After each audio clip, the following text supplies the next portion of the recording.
Magandang araw po sa inyong lahat mga kababayan at welcome back dito po sa PNR at ito nga mga karibin natin nako, ipapakulong na. Yari ang mga balimbing sa Senado. Yan mga kababayan, patungkol po riyan ang ating alamin at bibigyan ng komento ngayong araw na ito. Pero bago pong lahat, kung bago ka pa lang at di pa po nakapag-subscribe sa ating munting channel, please don't forget to subscribe at palike na rin po ng video ito. Maraming salamat po at eto na nga, simulan na po natin to. Sa walaan babayan ko sa magnabakan na kaurao.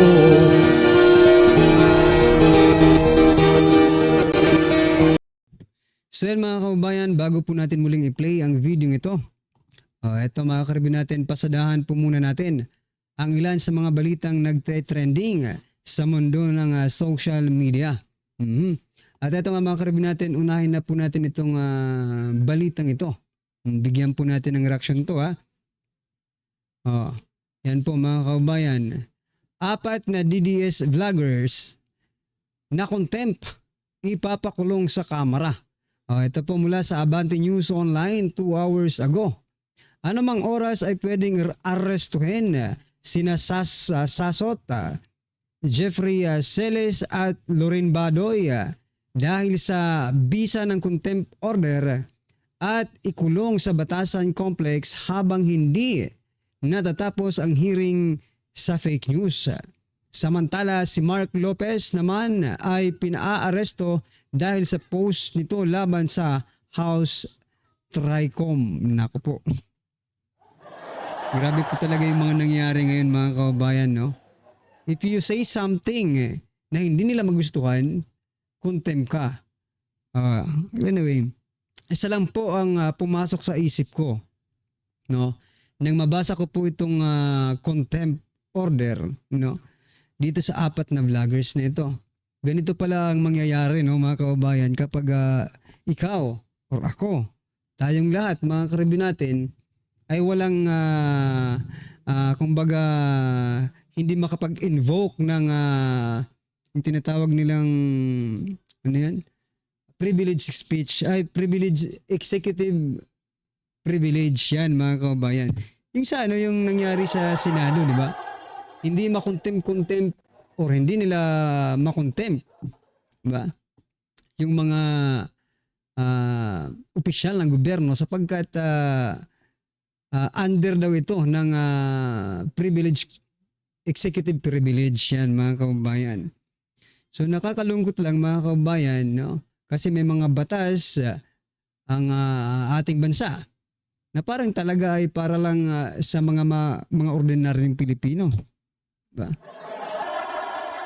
So dito, itong 4 na vloggers na ito mga kababayan, hindi po sila makapag-invoke ng privilege, executive privilege sapagkat hindi naman po sila mga ano they're not part of the executive, no? Pero, no? Kung titingnan mo naman mga kababayan, mga tao rin naman ang mga ito. Diba? Kapag you are against, ito nga si Mark Lopez nga nag-post lang ng laban di umano sa Tricom. Yan, kinontempt na mga kababayan. So isa lang po ang ipinapakita dito. If you say something against, no, the Tricom or the administration, you will be contempt. You will be cited in contempt mga kababayan. Pero kapag ikaw naman ay nasa side ng administrasyon, bakit si General Torre, he is not part of the executive. That's why he is not covered by the executive privilege, di ba? Hindi siya pwede mag-invoke ng executive privilege.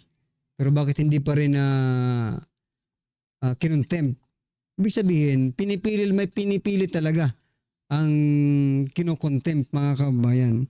Gaya ng sabi ko kanina, if you're against to them, no?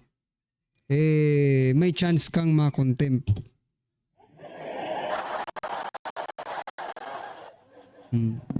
Ano po ang inyong masasabi dito mga karibin natin? I-comment nyo na lang po sa baba para at least malaman po ng ating mga kababayan ang inyong opinion patungkol po dito sa pagkaka-contempt, no, ng 4 na vloggers na ito. Nako. Ito pa mga karibin natin. Pero, di ba, itong si Mark Lopez, mga kabayan, pina-arresto dahil sa post nito laban sa TRICOM. Pero di ba, it is part of freedom of expression to say something sa mga public officials. If it is not, no, they're not doing their duties or yung may mga kalokohan bang ginagawa rin, di ba? Sa palagay niyo po ba walang kalokohan ginagawa ang TRICOM? Yan, opinion ko lang yan, mga karibin natin, at tinatanong ko lang kayo kung sa palagay niyo po ba, dahil hindi naman ito magsasalita si Mark Lopez kung wala siyang nakitang irregularity, di ba? But anyway, ano pong inyong opinion dyan? I-comment nyo na lang mga kabayan. At ito, pasadahan din po natin ang balitang ito. Ito naman po mga kabayan, sabi po ni Representative Benny Abante, no? Ang mga vloggers daw ay mga hindi ordinaryong Pilipino. Aba, pakinggan po natin to. Has repeatedly said na hindi po masama ang pagmumura, lalong-lalo na sa mga pampublikong opisyal, especially kung ang pinatutungkulan po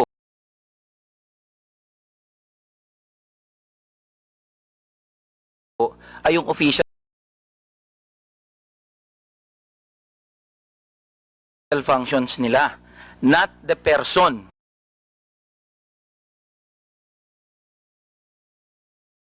But their official functions, Mr. Chair. So yun po ang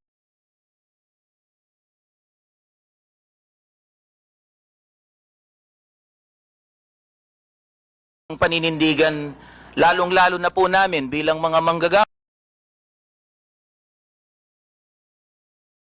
Ayan mga kabayan, naglo-loading po, no? Dahil kahit meron pong TikTok, Facebook,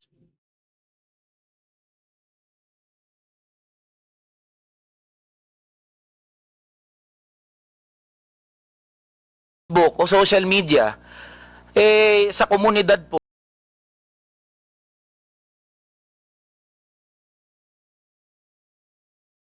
yan ang lengguwahe ng mga manggagawa at ordinaryong Pilipino na nagagalit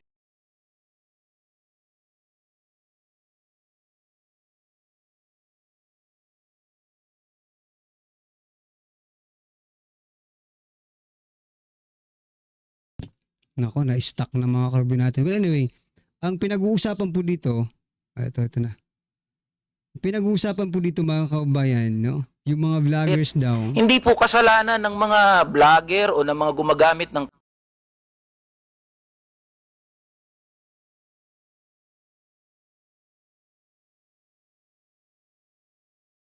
Facebook, TikTok, X o kung ano pa mang social media platforms, kung bakit merong ganito na mga pagmumura o profanities. Ito po ay lengguwahe ng mga manggagawat ordinaryong Pilipino na Mr. nagagalit. Mr. Elijah, hindi ko binabagit yung lingwahe ng ordinaryong Pilipino. Ang binabanggit ko, lingwahe ng vlogger. Hindi ka ordinaryong Pilipino. Mr. Chair, Tatandali lang, kasalala pa ako eh. Alright. Hindi ka ordinaryong Pilipino. Tama, mali. ordinaryong Pilipino ako, Mr. Chair. Hindi ka ordinaryong Pilipino, vlogger ka eh. No, manggagawa ako, Mr. Chair. Lahat pa ng ordinaryong Pilipino, vlogger? Mr. Chair, manggagawa ho ako Andali lang, na may andali lang. platform ho. Andali So, lang. ordinaryong Pilipino ho ako, Andali Mr. lang. Chair. Mr. Vlogger ka Chair, eh. point of order. We have our rules here. So, narinig nyo mga kababayan, hindi ka ordinaryong Pilipino pag ikaw ay vlogger. Anong klaseng reasoning yan? Anong reasoning yan, Representative Abante? Lahat po ng vloggers ay ordinaryong Pilipino. Ano ba ang criteria mo para maging ordinaryong Pilipino? Lahat po, no? Na mga vloggers ay ordinaryong Pilipino yan. Nagkaroon lang sila or kami, no, venue to say something or to express our nararamdaman namin, no, patungkol sa gobyerno, no. Sinishare po natin yung mga, 'di ba? Lahat ng ordinaryong Pilipino, ay may karapatang maging vlogger. So ibig sabihin, kapag ikaw ay vlogger, ordinaryong Pilipino ka. Oh, 'di ba? Ordinaryong Pilipino ka.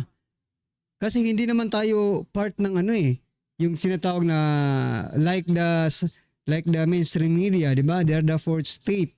Wala naman eh. Ha? Wala pa naman pong ganun. No. Kaya masasabi mong ordinaryong Pilipino talaga ang mga vloggers. Yan ang mga kala nyo sa amin, sa ating mga vloggers, 'di ba? O kayong na nanonood, o kung may kakakilala kayong vloggers, hindi ba siya ordinaryong Pilipino? Wala naman kaming ano ba ang criteria ng isang ordinaryong Pilipino? 'Di ba? Yun yung hanapin natin. Yun po yung dapat na masagot natin dito eh. Kasi ako personally, mga kababayan, I can consider myself as an ordinary Filipino. No? Oh, nagkaroon nga lang tayo ng chance na may pahayag through this social media platforms yung ating mga hinanaing, no, sa gobyerno. Pero we are ordinary Filipino, which is against sa statement ni Representative Abante na hindi ka ordinaryong Pilipino kapag vlogger ka. Eh tingnan mo nga, halos nga lahat ng mga Pilipino yata vlogger na eh. Ba?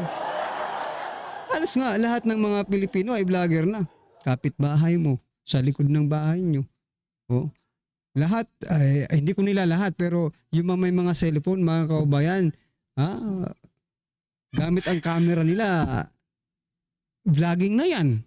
Ordinaryong Pilipino. No? Ano ba sa inyo ang ordinaryong Pilipino, Representative Abante, no? Anyway, anong masasabi niyo dyan? Yung mga, ang gusto ko lang i-point out dito yung sinasabi niyang hindi ka ordinaryong Pilipino kapag ikaw ay vlogger, no? Ang labo. Well, anyway, ano pong inyong opinion dyan, mga kababayan? Comment nyo na lang po. At eto, pag-usapan din po natin ito, mga kababayan, sapagkat napakaganda po ng statement dito ni Honorable Roman. Eto, mga kababayan, pakinggan po natin to. Napakagaling na speech ito. Also to the government itself. It is this voice that I think that our committee can be most useful to regulate the social media platforms. I know I am thinking ahead, but this is how we work. We look at the problem, analyze it, while toying with the possible solutions that come up from different members. So we can regulate social media platforms. But to actually regulate the area of content creation is potentially and most probably unconstitutional. In my research, I have discovered that any kind of state regulation over content creation should pass the strict scrutiny test that will be actually applied by the Supreme Court or any corresponding court if the constitutionality of this state regulation is questioned. So from a pragmatic point of view, mas mabuti pa sa puntong pa lang ito, alam na natin kung ano ang haharapin kung tayo ay magkakaroon ng state regulation over content creation. Etong maganda, mga kababayan, sapagkat direct to the point, wala nang paligoy-ligoy pa, wala nang pagalit-galitan pa ng mga vloggers. Ito dapat direct to the point. Oh. Why? Because content creation is the expression of our fundamental right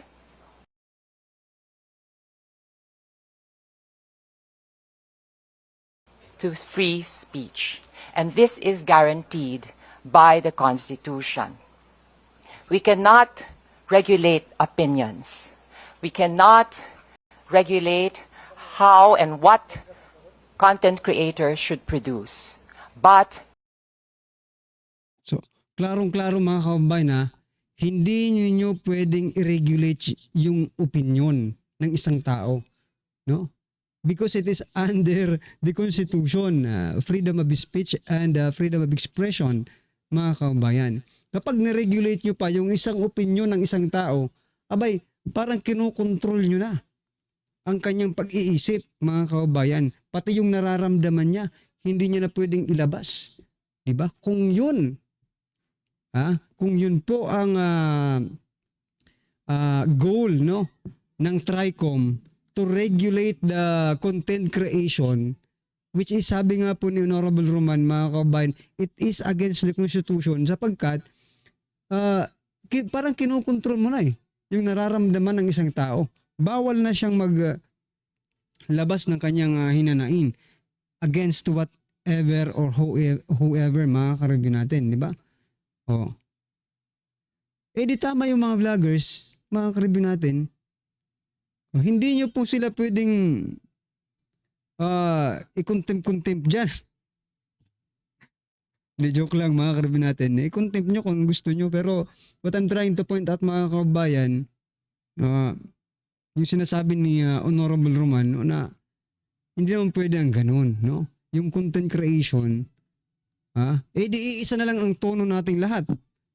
Parang mga loyalista na tayong lahat, mga kababayan.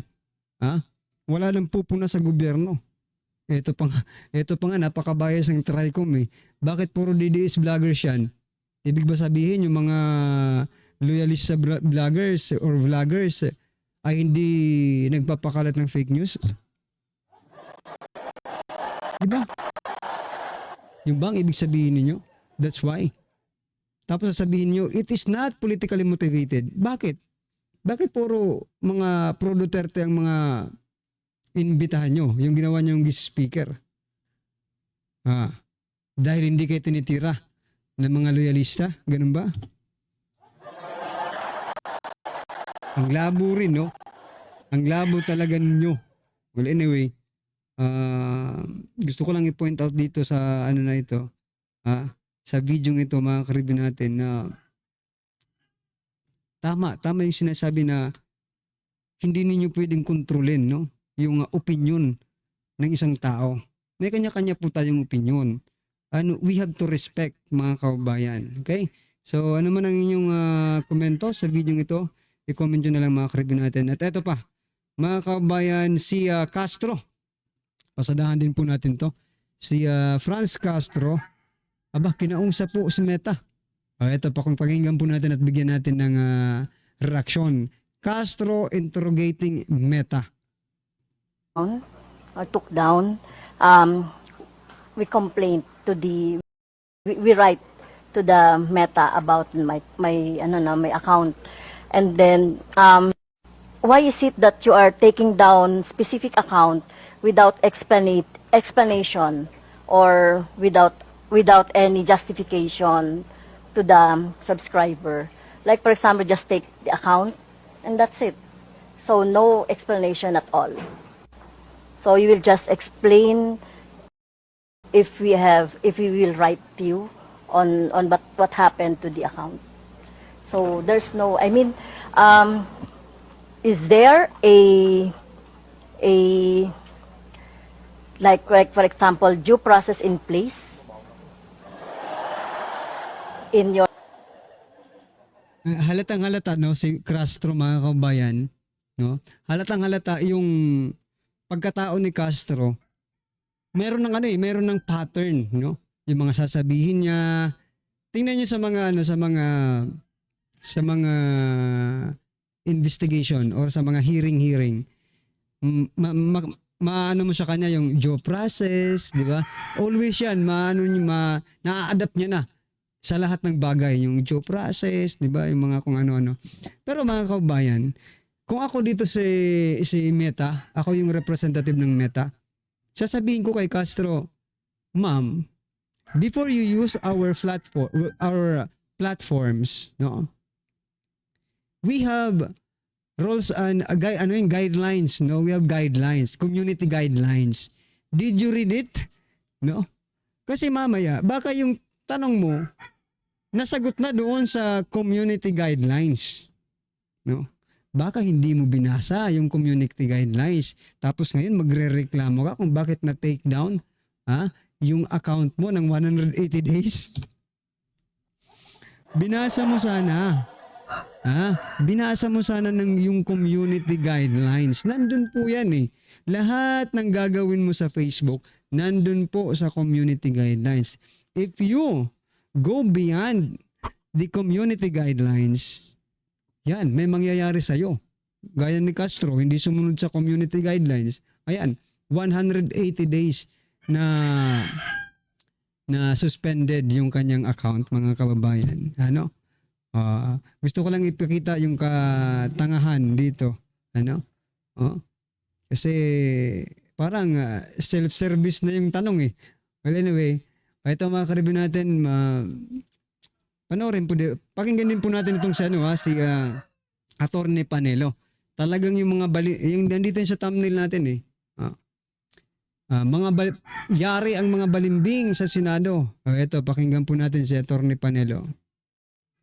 Presidente ka ng Senado. Mali yung mga sinasabi mo. Hindi mag-a-apply yung mga sinasabi mo na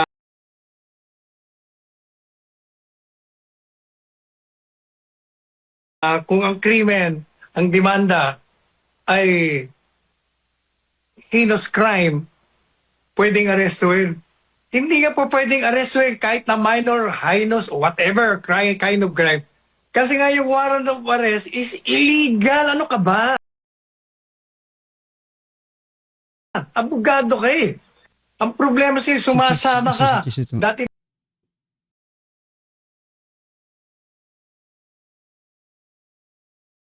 Dati, haleluya ka. Buong puri mo kay Presidente. Sama ka na sama sa mga biyahe namin. Pagkatapos ngayon, wala kang ginagawa. Kasama na rin po yung mga sinasabing magagaling na mga senador dati. Nako, ayan si Ping Lacson. Palaging gusto niya pakita na siya ay matuwid. Matuwid ka pala eh. Bakit hindi ka nagsasalita laban sa illegal na pag-aaresto at pag-kidnap kay Presidente Duterte? Ikaw din. Isa pa ito, traidor ito. Si Tutol ang Pilipino. Ginagamit niya Tutol. Yan ang bagay. Tutol ang Pilipino. Wala niya na kung sino yun. Hindi sila nagsasalita. Alam na nga nila na illegal, mali. Jesus Maria Joseph naman, ang sarap pugi ng mga ulo niyo. Pupulaan kita, cheese ha. So yan mga kababayan, ano pong masasabi nyo dito sa mga balimbing sa Senado?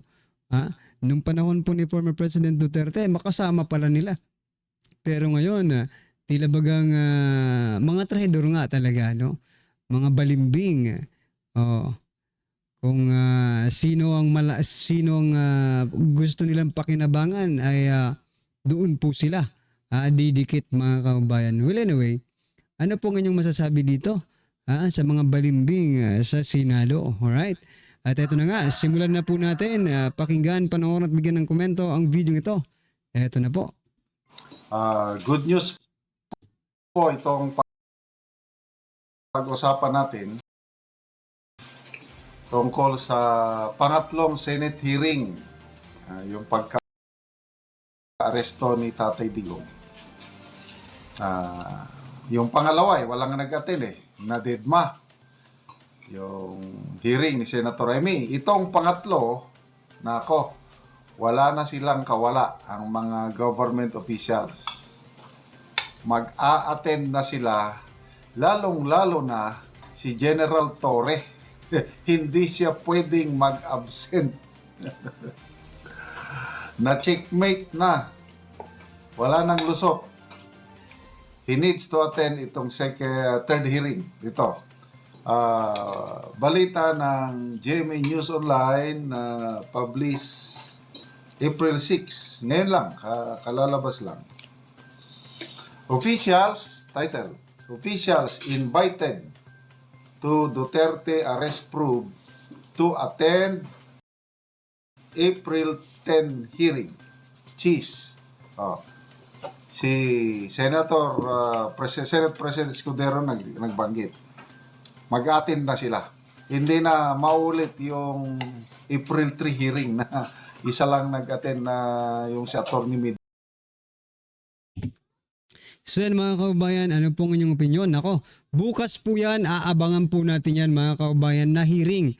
Third hearing ng pag-aresto kay former President Duterte, aabangan po natin yan kung sino po ang mag-attend at sino ang hindi attend. May makukontempt na ba? Or magbibingi-bingihan, magbubulag-bulagan pa rin itong ating mga panel, no? Itong sa kay Senator Amy Marcos, sa committee ni Senator Amy Marcos. So yan mga karibin natin, ano po ang inyong opinion, reaksyon patungkol po sa video ito? Comment lang po sa baba para at least alam po ng ating mga kababayan ang inyong opinion. Maraming salamat po. Please don't forget to like the video. Maraming salamat po. Sama na ang bayan.